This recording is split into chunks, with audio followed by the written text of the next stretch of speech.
Equipes da DIG esclarecem homicídio de homem espancado no Terra Nova. Um dos acusados foi preso. A mulher do homem morto também foi apontada como envolvida no crime e está foragida. Hoje, 20 de novembro, é o Dia da Consciência Negra. A data, que era celebrada apenas em algumas cidades do Brasil, agora passou a ser feriado nacional. Em Rio Claro, espaços, além de documentos, retratam histórias de luta e superação da população negra. O arquivo também disponibiliza de outra fonte documental, que são as fotografias.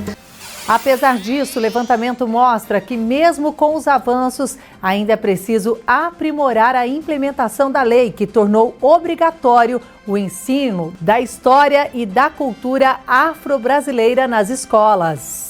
Hoje é quarta-feira, 20 de novembro, Dia da Consciência Negra, e esse é o Rio Claro Notícias, que já está começando.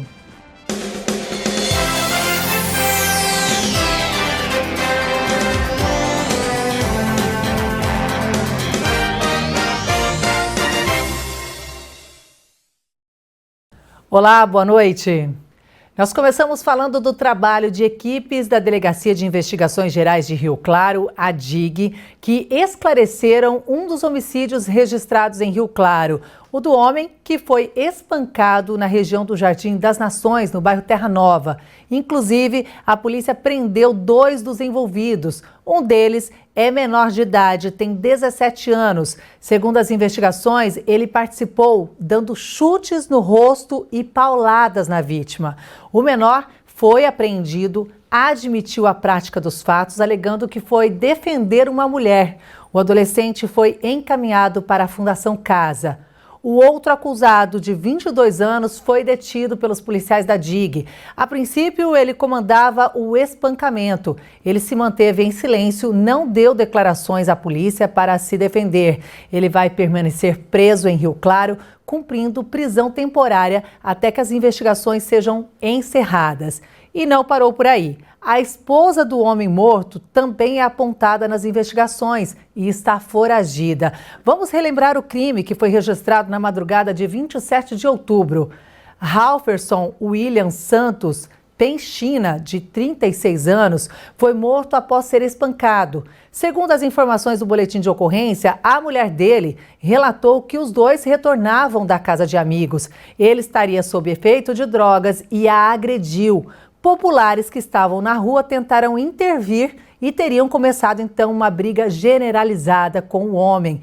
Ela teria deixado o local e ido para casa, e só na manhã do outro dia ficou sabendo que o corpo do marido havia sido localizado em frente ao condomínio onde moravam. Mas a polícia aí iniciou as investigações e inclusive apreendeu um celular. E a mulher acabou sendo identificada em um dos vídeos gravados durante o espancamento. As equipes da DIG continuam com o trabalho para identificar outros possíveis envolvidos e, como eu destaquei, a mulher segue foragida. E agora um alerta: a população deve ter cuidado com um novo golpe que criminosos estão tentando aplicar e envolvendo o Detran. Eles enviam mensagens falsas se passando pelo órgão, alegando processos de suspensão ou cassação da Carteira Nacional de Habilitação. Mas o Departamento Estadual de Trânsito alerta que as mensagens são fraudulentas, incluem links que direcionam para sites falsos, simulando o sistema do governo federal. Os sites, então, solicitam dados pessoais dos usuários, exibem supostas infrações de trânsito e oferecem opções para regularizar a situação, muitas vezes com formulários ou boletos fraudulentos. Então, o Detran salienta que não envia comunicações por SMS, e-mail ou ligação. Todos os processos e notificações oficiais são enviados exclusivamente por correspondências identificadas pelos Correios ou também publicados no Diário Oficial do Estado.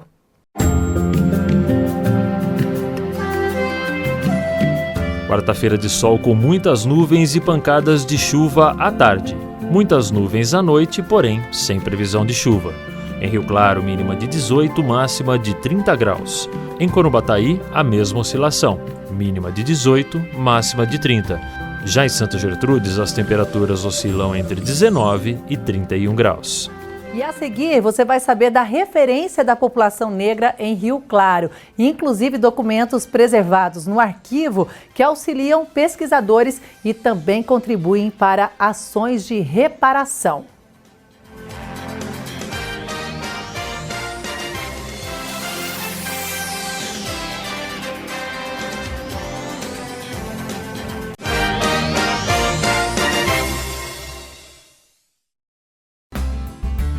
Novembro Azul. O mês e a cor mudaram, mas a importância ainda é a mesma. O câncer de próstata é o segundo mais comum entre a população masculina, afetando 1 em cada 7 homens ao longo da vida. Quando descoberta precocemente, a doença tem 90% de chance de cura, por isso a prevenção é o melhor remédio. Mantenha hábitos saudáveis, procure seu urologista e faça os exames necessários. Campanha Novembro Azul. Realização TV Claré e Claretiana FM.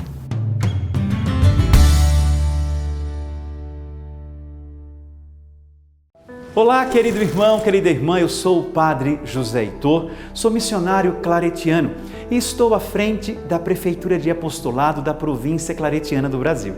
Hoje eu venho fazer um convite todo especial para você que faz parte da nossa família claretiana.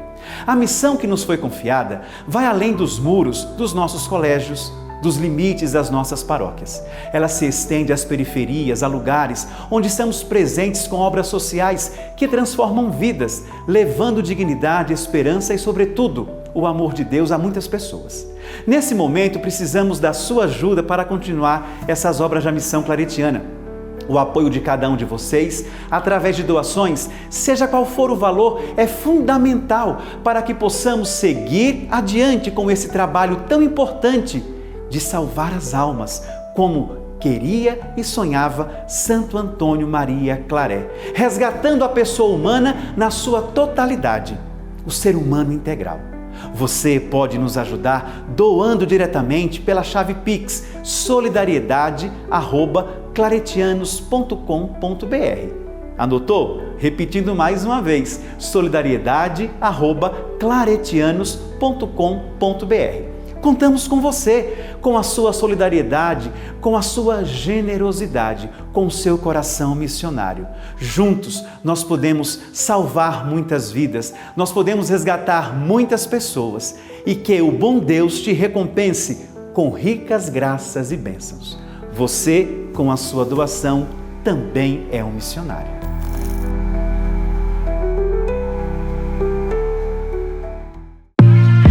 Claretiana FM 106,5, 19 anos no ar. Tudo de bom para você. Você sabia que a cidade de Rio Claro produz por mês mais de 4.000 toneladas de lixo? Por ano, são mais de 50 mil toneladas, que vão para os aterros sanitários, e apenas 2% são reciclados. Por isso, é muito importante que você se conscientize que reciclar é a única forma de diminuir essa quantidade. Em sua casa, aprenda a separar o lixo. Veja como é simples. Separe o lixo seco do lixo orgânico. Cuidado com os objetos cortantes. É muito importante que você embale de forma segura para não machucar ninguém. Pronto, lixo separado, organizado. Em nossa cidade, a coleta seletiva é feita uma vez por semana, em todos os bairros. Acesse o site da Prefeitura e fique sabendo mais sobre a reciclagem. Faça a sua parte direitinho, a vida melhora muito. Reciclar é um ato consciente e responsável. Juntos, fazemos a diferença.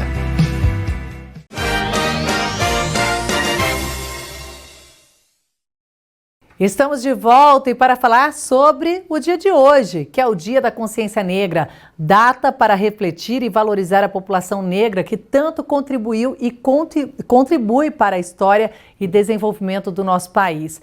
Mas um levantamento sobre a educação étnico-racial no Brasil mostra que, apesar dos avanços, ainda é preciso aprimorar a implementação da lei que tornou obrigatório o ensino da história e da cultura afro-brasileira nas escolas.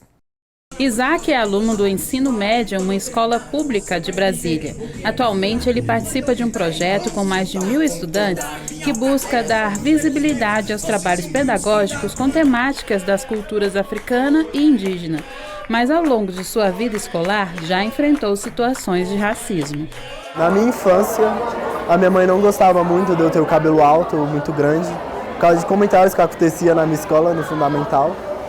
E então eu sempre decidia deixar no degradê um corte baixo, que é o mais comum que acontece hoje em dia. Para saber como está a implementação da Lei de 2003, que tornou obrigatório o ensino da história e cultura afro-brasileira nas escolas, o Ministério da Educação fez o levantamento com a participação de todos os estados e quase todas as secretarias municipais de ensino. A ideia é fazer um diagnóstico das ações atuais e fortalecer áreas mais fragilizadas. Em 2 anos, o questionário será aplicado novamente. Houve muitas ações ao longo desses 21 anos. Então, os estados e os municípios, eles produziram ações, implementaram ações voltadas para a implementação da 10.639. A questão é que, ao longo desses 21 anos, talvez, inclusive, pela ausência de uma coordenação federativa mais forte, seja do Ministério da Educação em relação aos entes federados, seja em relação aos entes... Quando você observa dados mais estruturantes, aí você percebe que tanto os municípios quanto os estados, eles conseguiram ter uma implementação mais frágil. Para mim, a cultura afro, na verdade, ela é uma luta, ela é uma batalha.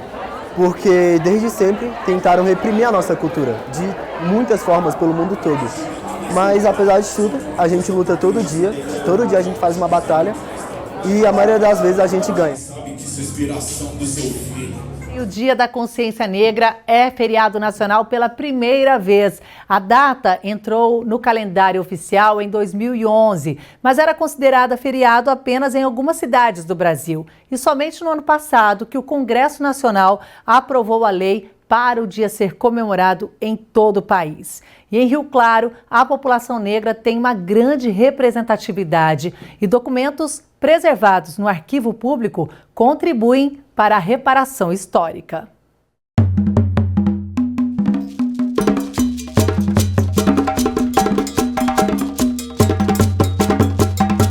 A memória da resistência e das contribuições da população negra estão presentes em cada canto de Rio Claro. Do passado ao presente, esses espaços guardam histórias de luta e superação, que hoje, no Dia da Consciência Negra, ganham ainda mais significado.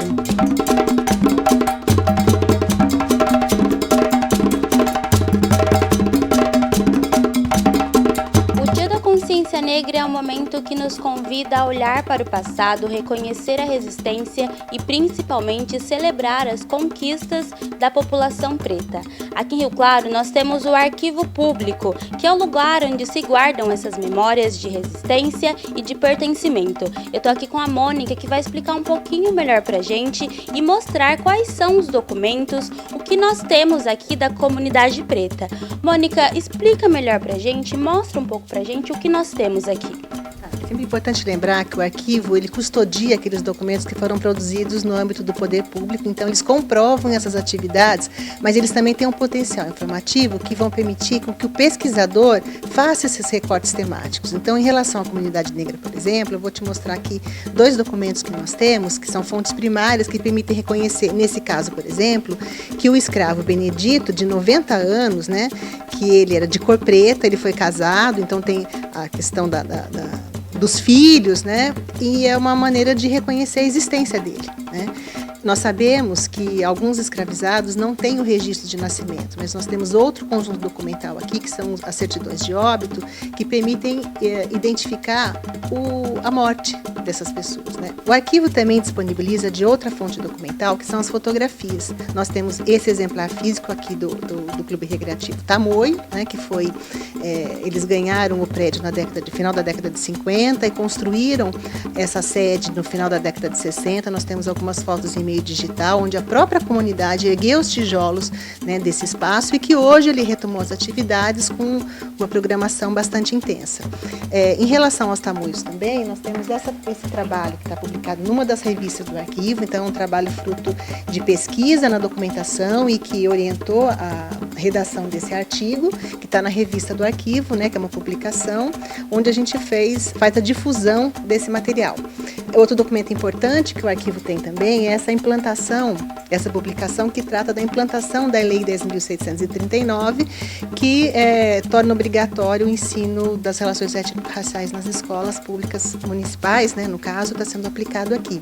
O arquivo também disponibilizou para as crianças, né, para as escolas públicas municipais, esse jogo que é feito com material do arquivo, com imagens relacionadas à comunidade negra e com algumas palavras que ajudam a professora a desenvolver um diálogo em sala de aula, né? Outro material importante que o arquivo também produziu é o material que está no YouTube hoje, né, que são do portal Memória Viva, que são entrevistas com pessoas da comunidade negra, onde vão trazer todas as questões que você falou, dos hábitos, né, dos usos e costumes, de questões representativas daquela comunidade, e a conversa griot também, que ela também traz essas memórias das comunidades tradicionais, né? Então, para a gente isso é muito importante. O arquivo não tem a função de fazer a pesquisa, mas o arquivo ele trabalha essa documentação para dar acesso ao pesquisador, para que ele revele situações de invisibilidade, como a gente sabe que isso acontece, né? Mas que principalmente nos ajudem a ter argumentos, né, consistentes para essas ações de reparação.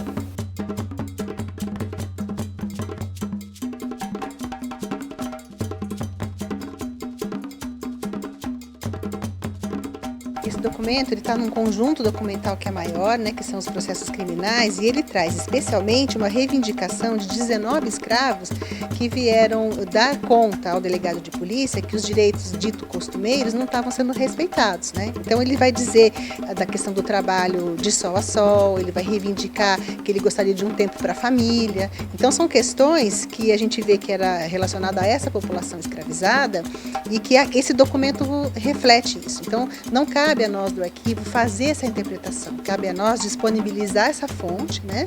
Ajudar nessa leitura, que é uma leitura manuscrita, né? Que exige uma técnica especial, que é a paleografia, mas disponibilizar para o pesquisador, né? Trabalhar esse assunto e dar visibilidade, revelar, né? Essas questões todas.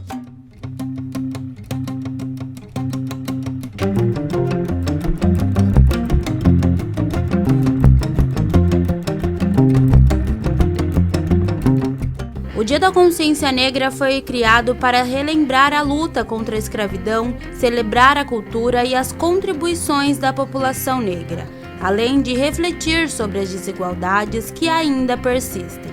A data homenageia Zumbi dos Palmares, símbolo da resistência negra no Brasil, e reforça a importância de preservar as memórias que reconheçam essa história de luta e resiliência.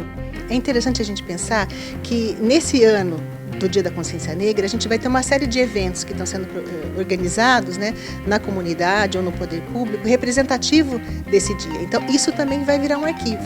Então, é importante a gente observar que no arquivo histórico, né, público histórico, nós temos essa documentação que foi produzida num tempo que não é o nosso, mas hoje mesmo a gente está produzindo. Então, os movimentos de resistência, né, de enfrentamento de questões tão importantes e relevantes, eles acontecem, devem acontecer, né, cotidianamente. Então, isso também já é um registro e que pode vir aqui para o arquivo mediante doação, né, da própria comunidade.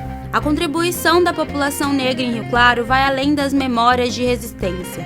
É presença viva na cultura, na força de trabalho e na construção da identidade do município. Apesar das lacunas históricas, o resgate dessas narrativas ajudam a reconstruir a participação essencial de quem lutou e continua lutando por direitos e espaço. A gente sabe que essa participação ela é extremamente relevante. O que nós não temos são documentos que representem essa participação, né? Então a gente sabe que a escrita da história ela acaba sendo seletiva, mas por meio de outros complementos, como a história oral, que a gente tem aqui nos depoimentos, a gente consegue reconstituir um pouco dessas contribuições, né, que foram, sem dúvida, essenciais.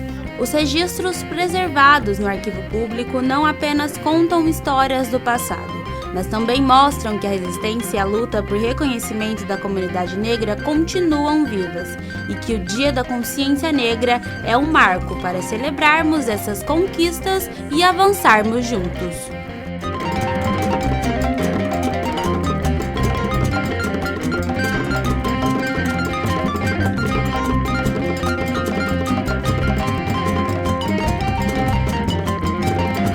É isso, Rio Claro Notícias vai ficando por aqui. Estamos de volta amanhã na primeira edição, ao 12:30. Eu espero você. Um ótimo restinho de feriado e até lá. Tchau, tchau.